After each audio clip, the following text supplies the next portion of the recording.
আসসালামু আলাইকুম এভরিওয়ান। পর্দার আড়ালে সবাইকে স্বাগতম। দেশ ও দেশের বাইরে যে যেখান থেকে আমার ভিডিও দেখছেন, আশা করি সবাই ভালো আছেন। আলহামদুলিল্লাহ আমরাও ভালো আছি। আজকে ভিডিওটা হয়তো সকাল থেকে শুরু করেছি। আসলে হচ্ছে এই ভিডিওটা গত শুক্রবারের বাচ্চাদের পরীক্ষার কারণে, ব্যস্ততার কারণে ভিডিও আপলোড করতে পারতেছি না। যেহেতু আমার ছেলেরও পরীক্ষা চলতেছে, মেয়েরও পরীক্ষা চলতেছে, দুজনকে দেখতে হচ্ছে। প্রথমে আমি সকাল সকাল ওদেরকে স্কুলে দিয়ে এসেছি, পরীক্ষা যেহেতু দিয়ে এসে হল রুমের সোফাগুলা ক্লিন করে নিচ্ছি।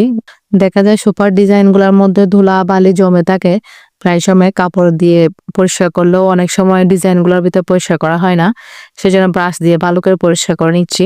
কারণ শীতের সময় না এরকম ধুলাবালিগুলো পরিষ্কার করতে গেলে অনেক সময় গলার নিঃশ্বাস বা কাশি এগুলো শুরু হয়ে যায়, ভিতরে নাকের ভিতর দিয়ে ধুলাগুলো ঢুকে। আর যাদের তো ডাস্ট অ্যালার্জি আছে বা এমনি অ্যালার্জি আছে, ধুলাবালি কম ধরা দরকার তখন, যেহেতু ড্রাই মৌসুম। তো আমি সুপার ডিজাইনগুলো এভাবে পরিষ্কার করে নিয়েছি। এরপরে কি বলবো যে ভয়াবহ অবস্থা ভূমিকম্পের। শুক্রবারে আলহামদুলিল্লাহ আল্লাহ আমাদেরকে বাঁচিয়েছেন এবং সুস্থ রেখেছেন, সবাইকে যেন ভালো রাখে। কারণ বড় বড় বিশেষজ্ঞরা বলতেছে আরো ভয়াবহভাবে হতে পারে ভূমিকম্প সামনে। তো আল্লাহ যেন সবাইকে হেফাজত করেন এবং ভালো রাখেন। সুপার ডিজাইনের সব জায়গায় আমি ব্রাশ দিয়ে ভালো করে ক্লিন করে নিচ্ছি। এভাবে দেখা যায় যে জায়ান্ট ফুল এগুলার মধ্যে বেশিরভাগ ধুলাবালি জমে যায় ভিতরে ভিতরে, একদম ছোট ছোট জায়গায়। এরকম করে ফুল সেট সোফাগুলো আমি একে একে ক্লিন করে নিয়েছি। দেখা যায় শীতকালে আর পরিষ্কার করতে হবে না, হালকা পাতলা করলে হবে। আজকে হচ্ছে নোনাটা ভালো করে দিয়ে পরিষ্কার করে নিয়েছি। নেহারে বানাবো, নেহারিটা রান্না করব, যার কারণে দিয়ে পরিষ্কার দিয়ে দিচ্ছি পেঁয়াজ রসুন আদা যা যা লাগে আর কি। তারপর হচ্ছে হলুদ গুঁড়া মরিচের গুঁড়া আসলে আমি একটু কালারের জন্য দিচ্ছি, না দিলেও হয়, আমার কাঁচা মরিচটা দিলে আমার সুন্দর লাগে।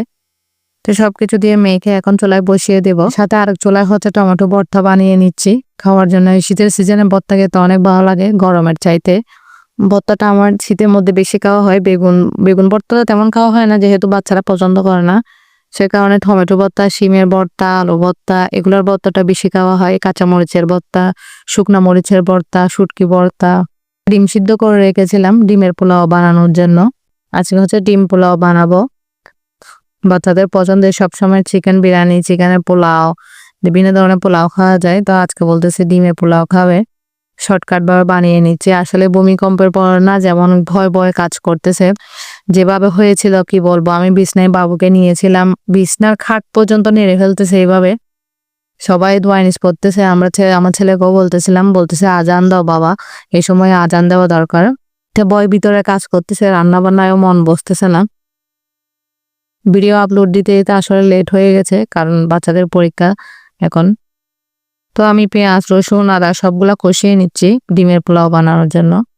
কষানোর পরে এখানে হচ্ছে আপনারা চাইলে, আমি এখানে বিরিয়ানি মশলাটা ইউজ করি, অনেক সময় রোস্টের মশলাটা ইউজ করি, খেতে একটু স্বাদ লাগে, ফ্লেভারও আসে। তো মশলা দিয়ে দিয়েছি সব ধরনের। এখন ডিমটা দিয়ে নেড়ে ছেড়ে দেবো। নেড়ে ছেড়ে দেওয়ার এই পর্যায়ে চাউল ঢেলে দিচ্ছি আমি।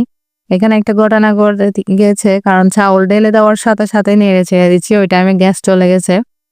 এখন হচ্ছে শুক্রবার, এক তো ব্যাংক বন্ধ, গ্যাস পড়া যায় না ব্যাংকে, আমরা তো যেহেতু কার্ড ইউজ করি। এখন কি করব হঠাৎ, তারপর হচ্ছে রাইস কুকারে ঢেলে নিয়েছি। এখন পানি সুন্দর করে ঢেলে নিয়ে এখন পরিমাণ মতো পানিও দিয়ে দিয়েছি, দিয়ে বসিয়ে দিচ্ছি। পোলাওটা যেন রাইস কুকারে হয়ে যায়। ভিডিও যদি কোনো অংশ ভালো লাগে একটা লাইক এবং সাবস্ক্রাইব করবেন, বেল বাটন অন করে রাখবেন, পরবর্তী ভিডিও দেওয়ার সাথে সাথে যেন নোটিফিকেশন পৌঁছে যায়। এখন একটু রেগুলার ভিডিও দিতে পারতেছি না, দেখা যায় 2-1 দিন পর পরে দিব। দেখুন মাশাআল্লাহ একদম পোলাও রেডি হয়ে গেছে, ঝরঝরাও হয়েছে, দেখতে অনেক সুন্দর লাগতেছে। আসলে রাইস কুকারের রান্না কি বলবো, খেতে অনেক মজা এবং রান্নাও কত টেনশন লাগে না, আমার মনে হয় দিয়ে চলে গেলে হয়ে যায়। ভালো থাকবেন, সুস্থ থাকবেন, আল্লাহ হাফেজ।